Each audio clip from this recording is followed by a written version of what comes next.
नमस्कार साथियों, स्वागत है आप सभी का हमारे YouTube चैनल पे। उम्मीद करता हूँ आप सब लोग अच्छे होंगे। तो दोस्तों, आज की इस वीडियो में हम यूपी द्वारा जो स्कॉलरशिप दी जाती है उसका रजिस्ट्रेशन करके देखने वाले हैं कि क्या क्या स्टेप्स उसमें होते हैं और क्या क्या डॉक्यूमेंट्स की आपको आवश्यकता पड़ने वाली है। तो बेहद ध्यान से दोस्तों वीडियो को देखिएगा, क्योंकि इसमें काफ़ी सारे स्टेप्स हैं जो आपको अच्छे से समझने होंगे। और एक बात दोस्तों ये ध्यान रखिएगा कि रजिस्ट्रेशन के टाइम पे आपके पास सभी डॉक्यूमेंट्स अवेलेबल होने चाहिए तथा आपका जो आधार है वो मोबाइल से लिंक होना चाहिए, तभी आप अपना रजिस्ट्रेशन कर पाएंगे अच्छे तरीके से। और इसके अलावा क्या क्या स्टेप्स होते हैं वो इस वीडियो में आपको पता चल ही जाएंगे, लेकिन वीडियो को आपको पूरा देखना होगा, क्योंकि दोस्तों काफ़ी सारे स्टेप्स हैं इस प्रोसेस में जो आप एक एक करके समझेंगे तो ही आपको समझ में आ पाएंगे। तो जल्दबाजी मत कीजिएगा दोस्तों, वीडियो को बेहद ध्यान से और शांत तरीके से पूरी देखिएगा। स्किप करेंगे तो आपको चीज़ें समझ में नहीं आएंगी। और साथ ही दोस्तों, चैनल पर अगर आप नए हैं तो चैनल को सब्सक्राइब कर लें और बेल आइकन के बटन को दबा के ऑल पर सेट करना बिल्कुल ना भूलें, ताकि हमारे आगे आने वाली सभी वीडियोस की नोटिफिकेशन आपको मिलती रहे। साथ ही हमारे टेलीग्राम चैनल से भी आप जुड़ सकते हैं, ताकि आपको यूनिवर्सिटी से रिलेटेड सारी जानकारी टाइम टू टाइम मिलती रहे। तो चलिए दोस्तों, शुरू करते हैं बिना किसी देरी के। तो सबसे पहले हम शुरुआत करेंगे इनिशियल रजिस्ट्रेशन यानी कि शुरुआती रजिस्ट्रेशन से, जो कि सबसे पहला स्टेप है स्कॉलरशिप को अप्लाई करने के लिए। उसके लिए आपको दोस्तों गूगल पर सर्च कर लेना है यूपी स्कॉलरशिप। इस तरीके से यूपी स्कॉलरशिप आप लिखेंगे यहाँ पर गूगल में, तो सबसे पहला ही जो ये scholarship.up.gov.in करके बनकर आएगा, इसको आपको ओपन कर लेना है। और आपको दोस्तों एक चीज़ ध्यान रखनी है, जो स्कॉलरशिप है वो जनरल, ओबीसी, एससी, एसटी और माइनॉरिटी कैटेगरी के लिए अप्लाई होती है इस वेबसाइट से। किस तरीके से होगी वो चीज़ ध्यान से दोस्तों देखिएगा। इस तरीके का वेब पेज आपके पास में खुलकर आएगा। सबसे पहले आपको करना क्या है, स्टूडेंट वाले ऑप्शन पर क्लिक करना है और रजिस्ट्रेशन पर क्लिक कर देना है। रजिस्ट्रेशन पर जैसे ही आप क्लिक करेंगे तो इस तरीके की एक विंडो आपके पास खुलकर आएगी। अब दोस्तों इसमें ध्यान रखिएगा, ये जो रेड कलर में लिखा हुआ है सबसे पहले इसको पढ़ते हैं। ये महत्वपूर्ण चीज़ है, इसको आपको देखना होगा। अल्पसंख्यक पिछड़े वर्ग यानी कि मुस्लिम, सिख, ईसाई, बौद्ध, जैन तथा पारसी के छात्र छात्राएं अल्पसंख्यक कल्याण विभाग में आवेदन करेंगे। तो जैसे मुस्लिम, सिख, ईसाई, बौद्ध, जैन या पारसी छात्र छात्राएं हैं, वो ओबीसी में रजिस्ट्रेशन या जनरल में रजिस्ट्रेशन ना करके अपना माइनॉरिटी यानी कि अल्पसंख्यक में रजिस्ट्रेशन करें। तो यहाँ पर ये सीधा सीधा लिखा हुआ है, तो इस चीज़ को दोस्तों आपको ध्यान रखना है। अब सबसे पहले इस तरीके से हम समझ लेते हैं। ऊपर लिखा हुआ है समाज कल्याण विभाग Uttar Pradesh for SC ST general category fresh candidate. तो फ्रेश रजिस्ट्रेशन के लिए मैं अभी आपको अप्लाई करना बता रहा हूँ, रिन्यूअल के लिए अलग से वीडियो आएगी, फिलहाल हम फ्रेश का जानेंगे। तो ये वाला जो ऑप्शन है ये केवल SC ST और जनरल के लिए है, ये दूसरा वाला है OBC के लिए, और ये थर्ड वाला है माइनॉरिटी के लिए। क्योंकि आप दोस्तों डिग्री कॉलेज के स्टूडेंट्स हैं तो आपको जो ऑप्शन सेलेक्ट करना है, मान लीजिए आप जनरल कैटेगरी के SC ST कैटेगरी के स्टूडेंट हैं तो ये वाला ऑप्शन चूज करना है। इसमें भी ये थर्ड वाला option post matric other than intermediate fresh, ये वाला ऑप्शन आपको चूज करना है। इस पर जैसे ही आप क्लिक करेंगे इस तरीके का एक फॉर्म आपके पास में खुलकर आ जाएगा। अब रजिस्ट्रेशन स्टार्ट करने से पहले दोस्तों कुछ चीज़ें समझ लीजिएगा, जो यहाँ पर महत्वपूर्ण दिशा निर्देश लिखे हुए हैं उनको एक बार अच्छे से पढ़ लीजिए और जान लीजिए। इसमें लिखा है कि रजिस्ट्रेशन फॉर्म छात्र छात्रा द्वारा सही सही भरा जाए। सही सही से मतलब आप एक एक एंट्री इसमें बिल्कुल ध्यान से करेंगे जो कि आपके डॉक्यूमेंट्स से मैच करे। अगर आपके डॉक्यूमेंट से मैच नहीं करती है स्पेलिंग वगैरह कुछ भी, तो आपको आगे चल के दिक्कत हो सकती है। और फाइनल लॉक अगर आपका फॉर्म हो जाता है तो उसको आप सही भी नहीं कर सकते। तो जो डेट ऑफ बर्थ है, नाम है, पिता का नाम है या माता का नाम है, या जो भी आपका डेटा है वो साक्ष्य के अनुसार यानी कि जो आपके डॉक्यूमेंट्स हैं एग्जैक्ट उनके अनुसार होना चाहिए। आवेदन पत्र में जो भी तारांकित यानी कि जिनके आगे ये रेड मार्क लगा हुआ हो उसको भरना अनिवार्य होगा, जिनके आगे नहीं लगा है उनको भरना ऑप्शनल होगा। तो जितने भी रेड डॉट वाले ऑप्शन होंगे वो उनको भरना ज़रूरी होगा। इसका एक पासवर्ड भी बनेगा जिसकी लंबाई 6 से 12 अक्षरों के बीच होगी, और उसमें कम से कम एक संख्या हो यानी कि 1 2 3 एक जरूर हो, कुछ भी एक बड़ा अक्षर जरूर हो और एक विशेष वर्ण यानी कि स्पेशल कैरेक्टर भी जरूर हो। किस तरीके से होगा वो मैं आपको आगे बता दूंगा। अब सबसे पहले हमको क्या करना है, हमको अपना डिस्ट्रिक्ट चूज करना है। जिस डिस्ट्रिक्ट यानी जिस जिले में हमारा कॉलेज स्थित है उसको हमको चूज करना होगा ना। जैसे आप यहाँ से देख सकते हैं आपको इजीली सारे डिस्ट्रिक्ट उत्तर प्रदेश के मिल जाएंगे। फॉर एग्जाम्पल हम हापुड़ डिस्ट्रिक्ट चूज करते हैं। अब हापुड़ में जितने भी शिक्षण संस्थान रजिस्टर्ड होंगे वो सबकी लिस्ट यहाँ पर खुलकर आ जाएगी। आपको अपना कॉलेज चूज करना है, कौन सा आपका कॉलेज है। वो इस तरीके से आप कर सकते हैं, कोई भी कॉलेज आप यहाँ से चूज कर सकते हैं। देख सकते हैं, मान लीजिए मैं AKP डिग्री कॉलेज चूज करता हूँ। इसके बाद में आपको अपना वर्ग या जाति समूह सेलेक्ट करना है, जो कि ऑप्शन यहाँ पर आएंगे, अनुसूचित जाति है, अनुसूचित जनजाति है या सामान्य वर्ग है। ये 3 ऑप्शन इसलिए आ रहे हैं क्योंकि हमने सबसे पहले वाला ऑप्शन चूज किया था। नेक्स्ट वाला ऑप्शन OBC वाले बच्चे चूज कर सकते थे, उससे थर्ड वाला ऑप्शन माइनॉरिटी वाले बच्चे चूज कर सकते थे। तो मैं जैसे सामान्य वर्ग चूज करता हूँ। इसके बाद आपको धर्म यहाँ पर देना है, वो आपका हिंदू हो गया, हिंदू मुस्लिम जो भी आप चूज करेंगे वो यहाँ पर आ जाएगा। ध्यान रखिएगा दोस्तों, जितने भी मुस्लिम या और अल्पसंख्यक समुदाय के स्टूडेंट्स हैं वो माइनॉरिटी में ही रजिस्ट्रेशन करें, क्योंकि यहाँ पर आपको धर्म चूज करने का ऑप्शन नहीं आएगा, ना ही जनरल में आएगा, ना ही OBC में आएगा। तो ये चीज़ आपको बहुत ध्यान रखनी है। इसके बाद आपको अपना नाम यहाँ पर लिखना है कैपिटल लेटर्स में अंग्रेजी के, और वो नाम वही होना चाहिए जो आपकी हाई स्कूल की मार्कशीट में है। तो हम अपना नाम लिखते हैं यहाँ पर। ठीक है, तो हमने अपना नाम यहाँ पर लिख दिया है। इसके बाद आपको अपना मोबाइल नंबर यहाँ पर डालना होगा। मोबाइल नंबर दोस्तों आधार वाला ही डालना है, जो आपका आधार से लिंक हो, यहाँ पर स्पेसिफिकली लिखा हुआ है। तो वही नंबर आपको डालना है जो आधार से लिंक है, और वो नंबर दोस्तों स्टूडेंट के नाम पर ही होना चाहिए रजिस्टर्ड, क्योंकि आधार जो है स्टूडेंट का ही होगा, उसी से रजिस्टर्ड होगा। तो अपने माता पिता या किसी और का नंबर आप मत डलवा दीजिएगा, जो आपके यानी कि स्टूडेंट के आधार से मोबाइल नंबर जुड़ा हुआ है उसी को इसमें डालना है। अगर जुड़ा हुआ नहीं है तो पहले अपना मोबाइल नंबर आधार से लिंक कराइएगा। तो हम यहाँ पर एंटर करते हैं अपना mobile number. Mobile number enter करने के बाद हम नेक्स्ट स्टेप पर चलते हैं। अब यहाँ पर आपको अपने हाई स्कूल को उत्तीर्ण करने का वर्ष डालना है कि आपने हाई स्कूल कौन से साल में उत्तीर्ण की। आपको यहाँ पर ऑप्शन मिल जाएंगे, जिस साल में आपने हाई स्कूल उत्तीर्ण की है वो आप यहाँ पर चूज कर लीजिएगा। के बाद आपको हाई स्कूल का बोर्ड डालना है कि कौन से बोर्ड से आपने हाई स्कूल की है। यहाँ पर आपको ऑप्शन मिलेंगे UP बोर्ड, CBSE और ICSC। यानी 3 बोर्ड का आप रजिस्ट्रेशन कर सकते हैं। जो भी आपका बोर्ड है वहाँ आप उसको सिलेक्ट कीजिएगा। इसके बाद यहाँ पे आपको अपने हाई स्कूल बोर्ड का अनुक्रमांक डालना है कि रोल नंबर डालना है। ध्यान रखिएगा दोस्तों, अगर आप सही से अपना रोल नंबर नहीं डालते हैं, कोई भी डिजिट मिसमैच करते हैं, तो आगे जाके आपकी हाई स्कूल की मार्कशीट वेरीफाई नहीं हो पाएगी। आगे के स्टेप्स में वो वेरीफाई होनी ज़रूरी है। तो ये चीज़ को आपको ध्यान रखना है, एक एक डिजिट, एक एक अक्षर को आपको बहुत ध्यान से भरना है। अगर आप कैफे से भी फॉर्म भरवा रहे हैं तो बहुत ध्यान से उस फॉर्म को देखना है कि वो क्या आपकी डिटेल्स डाल रहा है। गलतियाँ जो होती हैं वो कैफे से होती हैं क्योंकि स्टूडेंट ध्यान देता नहीं है, और कैफे वाला कुछ के कुछ डिटेल्स आपकी डाल देता है। तो जो आपका एग्जैक्ट रोल नंबर है हाई स्कूल का वही आपको डालना है। इसके बाद में आपको एक अपना पासवर्ड बना लेना है। यहाँ पर पासवर्ड में सबसे पहला अक्षर कैपिटल होना चाहिए, उसके बाद आप स्मॉल में रख सकते हैं। जैसे यहाँ पर कैपिटल ही दिखा रहा है लेकिन मैंने स्मॉल भी चूज़ किया है, यहाँ पर कैपिटल ही दिखाएगा। उसके बाद एक स्पेशल कैरेक्टर होना चाहिए, और आप 1 2 3 कुछ भी डाल सकते हैं। तो इस तरीके से पासवर्ड बन के आ गया है। उसके बाद वही सेम पासवर्ड आपको यहाँ पर डालना है, वही सेम कैपिटल HAPUR मैंने डाला, @ यहाँ पर आपको कैपिटल में दिखाएगा, लेकिन आपका पासवर्ड आपको ध्यान रखना है कीबोर्ड से कि कौन सा आपने डाला है। और दोस्तों ध्यान रखिएगा कि मोबाइल वगैरह से इसको भरने की कोशिश मत कीजिएगा, क्योंकि मोबाइल से अगर आप भरेंगे तो बहुत सारी चीज़ें खुलकर नहीं आती हैं सही से, तो आपको पता नहीं चल पाएगा कि आप क्या सही एंट्री कर पा रहे हो।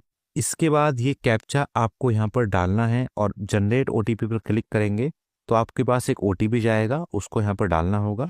OTP डालने के लिए इस तरीके का वेब पेज आपके पास में खुलकर आएगा। अगर आपकी सारी डिटेल्स सही भरी हैं तो नेक्स्ट स्टेप तुरंत ही आ जाएगा, और OTP आपके पास जैसे आएगा आपको यहाँ पर एंटर कर देना है वो OTP।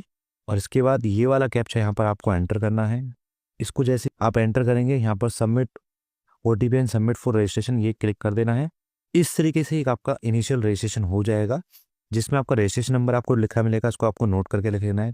इस वाले पेज का आपको प्रिंट रख लेना है अपने पास में ये, और पासवर्ड आपको नोट करके रख लेना है जो आपके हमेशा काम में आएगा। इसके बाद में आपको फिर से होम पेज पर क्लिक कर देना है, और आप दोबारा से उसी वेबसाइट पर आ जाएंगे। फिर से स्टूडेंट पर जाना है। इस पर आपको रजिस्ट्रेशन वाला चूज़ ना करके फ्रेश लॉगिन चूज़ कर लेना है। फ्रेश लॉगिन में इतने सारे ऑप्शन आपके पास खुल कर आएंगे, तो थर्ड वाला ऑप्शन आपको चूज़ करना है। अब दोस्तों यहाँ पर आपको अपना देखिएगा रजिस्ट्रेशन नंबर जो भी आपको मिला है वो यहाँ पर आपको एंटर करना है। उसके बाद में आपको अपना मोबाइल नंबर यहाँ पर एंटर करना है, जो आपने पासवर्ड बनाया वो एंटर करना है, और यहाँ पर ये कैप्चा डालकर इसको लॉगिन कर देना है। तो जैसे ही इसको करेंगे आप लॉगिन हो जाएंगे। आइए हम लॉगिन करके एक बार देख लेते हैं। तो सभी ज़रूरी डिटेल्स भरने के बाद दोस्तों आपको सबमिट पर क्लिक करना है नीचे जो लिखा हुआ है। और अगर आप पासवर्ड भूल गए हैं जो आपने बनाया था तो नीचे फॉरवर्ड पासवर्ड का ऑप्शन है, उसको भी आप चूज़ कर सकते हैं। तो चलिए सबमिट पर क्लिक करके देखते हैं। सबमिट पर जैसे ही आप क्लिक करेंगे तो आप लॉगिन हो जाएंगे वेबसाइट पर, और इस तरीके का कुछ इंटरफेस आपके पास खुलकर आएगा, जिसमें आपको यहाँ पर देखिए स्टेप्स दिखाई देंगे दोस्तों। सबसे पहला रजिस्ट्रेशन का स्टेप है, दूसरा एप्लीकेशन फॉर्म का, तीसरा upload document, income caste authentication, पांचवा स्टेप है आधार ऑथेंटिकेशन का, छठा स्टेप है एप्लीकेशन लॉग का, और सातवां स्टेप है receive hard copy eight institutions. अब हमको क्या करना है, इस साइड में हमको जाने जो लेफ्ट हैंड साइड में स्टेटस जो लिखा हुआ है उसमें, तो रजिस्ट्रेशन स्लिप आप ऑलरेडी प्रिंट कर चुके हैं। इसके बाद डिजी लॉकर से आपको सत्यापन करना है। सबसे पहला स्टेप आपको ये करना है। डिजी लॉकर से सत्यापन करने के लिए आपको यहाँ पर क्लिक करेंगे तो इस तरीके का कुछ इंटरफेस आपके पास में आ जाएगा। Click here for DigiLocker verification, इसको आपको क्लिक करना है। इस पर जैसे आप क्लिक करेंगे कुछ इस तरीके का आपके पास बॉक्स बन के आएगा और एक नई वेबसाइट पर आपको लेके जाएगा।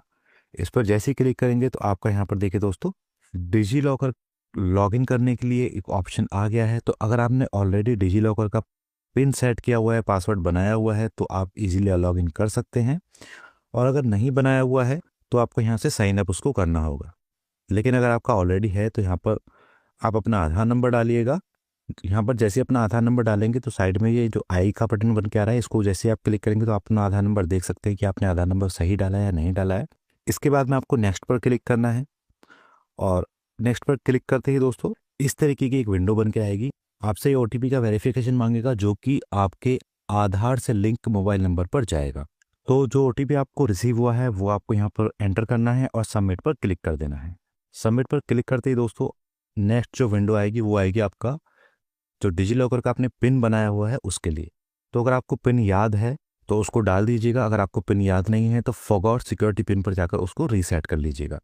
तो जैसे ही आप यहाँ पर पिन एंटर करेंगे, सबमिट पर क्लिक करेंगे, कुछ इस तरीके का एक और इंटरफेस आपके पास में आएगा और आपको सीधा नीचे जाकर इसको अलाउ कर देना है। इसको क्लिक करने के बाद दोस्तों थोड़ी देर ये प्रोसेस होगा और इस तरीके से आपका प्रोफाइल खुलकर आएगा। आप देख लीजिए आपकी सारी डिटेल सही हैं, तो उसके बाद नीचे ये वेरीफाई क्लिक पर यहाँ पर आपको क्लिक कर ग्रीन टिक होकर आ जाएगा। इसका मतलब है कि आपका डिजी लॉकर सत्यापन हो चुका है। अब चलिए नेक्स्ट स्टेप पर चलते हैं और आगे की चीजें भरते हैं। जैसे ही आप छात्रवृत्ति हेतु आवेदन पर क्लिक करेंगे, यहाँ से एक नया वेब पेज खुलकर आएगा और यहाँ आपको आगे की डिटेल्स भरनी होगी, जिसमें शैक्षिक डिटेल है, व्यक्तिगत डिटेल है और शुल्क संबंधित डिटेल्स है। कुछ और भी डिटेल्स है जो बाद में खुलकर आएगी, वो सभी चीज़ें हमको यहाँ पर भरनी होंगी। चलिए एक एक करके उन चीज़ों को बेहद ध्यान से हम भरते हैं। सबसे पहले हम यहाँ पर कोर्स का प्रकार सेलेक्ट करेंगे, यानी कि वो सेल्फ फाइनेंस है या वो एडेड है। तो आपको पता होना चाहिए कि आपका कोर्स सेल्फ फाइनेंस है या एडेड है, तो वहाँ पर आप सेलेक्ट करेंगे। एडिट के लिए नियमित आएगा और सेल्फ फाइनेंस के लिए स्ववित्त पोषित, तो यहाँ से उनको सेलेक्ट करना है। इसके बाद हमको सेलेक्ट करना होगा पाठ्यक्रम का नाम, यानी कि कोर्स का नाम, कौन सा कोर्स आप कर रहे हैं इस समय पे वो आपको सेलेक्ट करना होगा। और उससे आगे है वर्तमान पाठ्यक्रम का ब्रांच, यानी कि वो कौन सी ब्रांच है। मतलब बीए में कर रहे हैं तो आर्ट साइड है जैसे आपकी, या बीएससी कर रहे हैं तो पीसीएम है या बायो है, बीएससी एग्रीकल्चर कर रहे हैं तो कौन सा है। इस तरीके से ऑप्शंस आपके सामने खुलकर आएंगे जब आप इस ऑप्शन को चूज करेंगे। जैसे मुझे बीएससी एग्रीकल्चर का फॉर्म भरना है तो मैंने बीएससी 4 इयर्स का एग्रीकल्चर चुना है यहाँ पर, और उसके बाद यहाँ पर पाठ्यक्रम की ब्रांच ऑटोमेटिकली आ जाएगी। इसके बाद आपको पाठ्यक्रम का वर्ष और अवधि भी भरी जानी है, तो वो किस तरीके से भरेंगे वो देख लीजिएगा दोस्तों।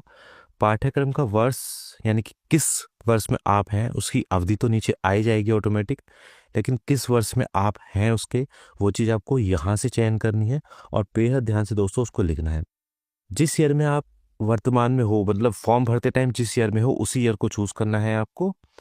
और उसके बाद में पाठ्यक्रम की पात्रता क्या है, इंटरमीडिएट के थ्रू आपका एडमिशन हुआ है, यूजी के थ्रू आपका एडमिशन हुआ है, वो कोर्सेज पर अलग अलग निर्भर करती है। इसके बाद में आप वर्तमान पाठ्यक्रम के प्रथम वर्ष में प्रवेश की तिथि क्या रही है, यानी कि फर्स्ट ईयर में जब आपने एडमिशन लिया था उसके एडमिशन की डेट क्या थी, वो आपको फीस स्लिप से मिल जाएगी। वो चीज़ आपको यहाँ पर भर देनी है ध्यान से। और उसके बाद में जो अगला स्टेप है वो है पाठ्यक्रम के वर्तमान सत्र में प्रवेश की तिथि।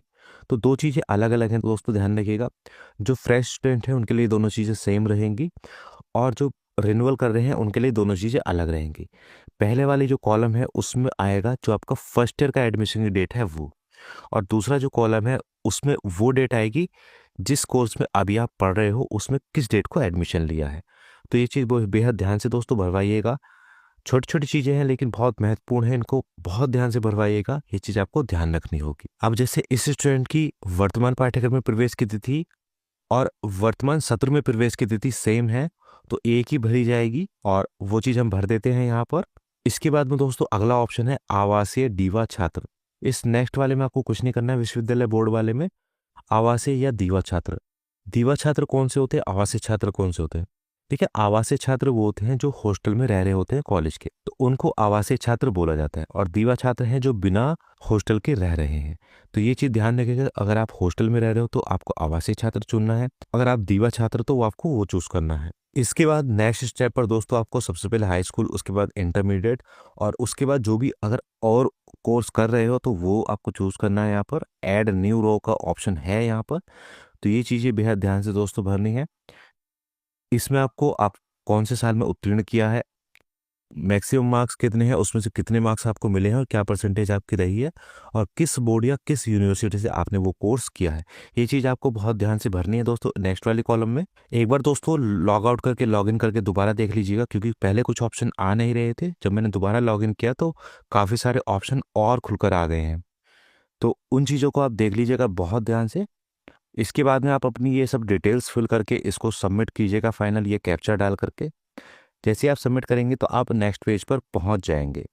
नेक्स्ट पेज पर आप दोस्तों आपका निजी विवरण भरा जाएगा, इसमें जो आपका आवासीय पता रहेगा वो यहाँ पर फिल होगा। उसके बाद जो पत्र व्यवहार का पता है, यानी कि जहाँ पर आप कॉरेस्पॉन्डेंस करना चाहते हैं, वो एड्रेस भरा जाएगा।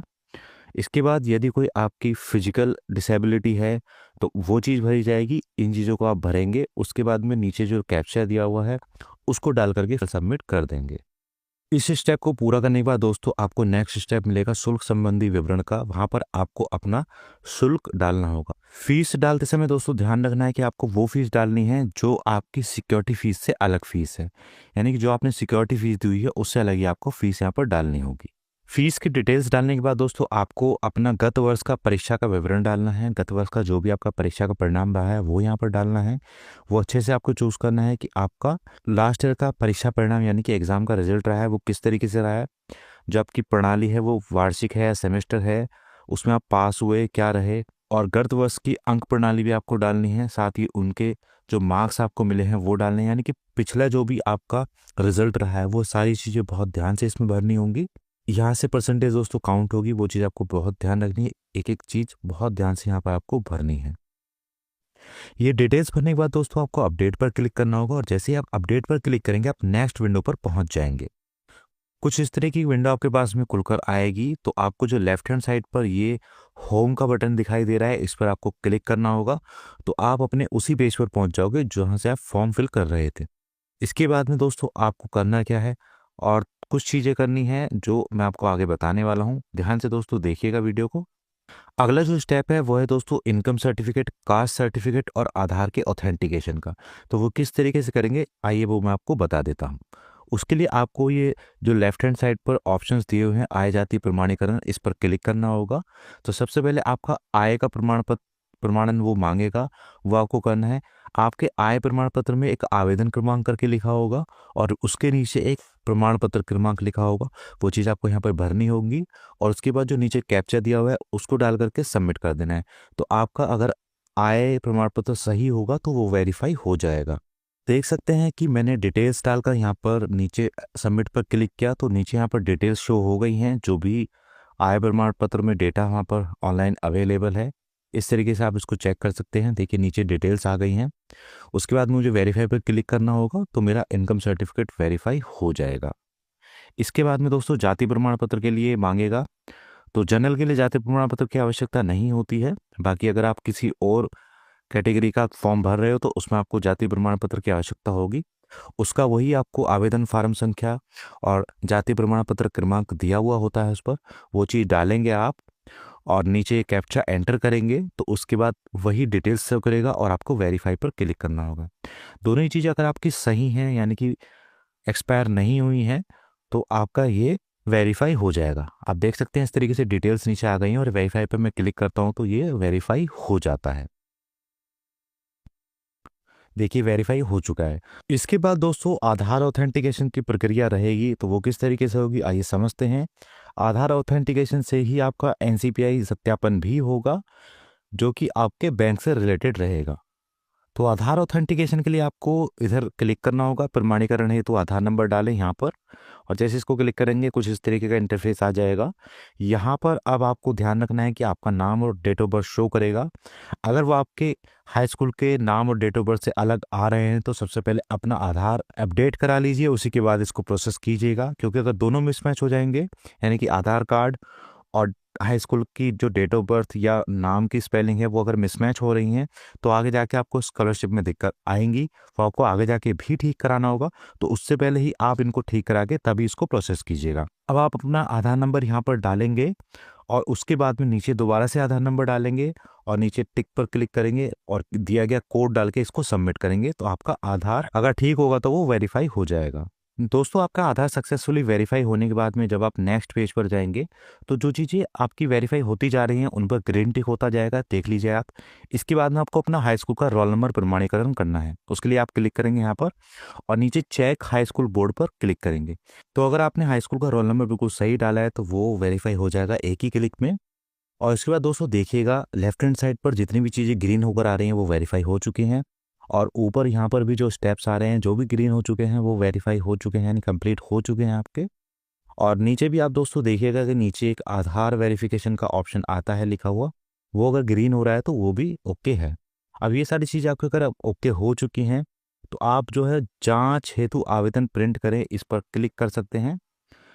यहाँ पर क्लिक करेंगे आप दोस्तों जैसे ही, तो एक ड्राफ्ट फॉर्म आपका खुल के आ जाएगा, यानी कि कच्चा प्रिंट भी आप उसको कह सकते हैं। ये कच्चा प्रिंट इसलिए होता है कि आप डिटेल्स चेक कर सकें, अगर आपकी कुछ मिस्टेक है तो उसका सही कर सकें।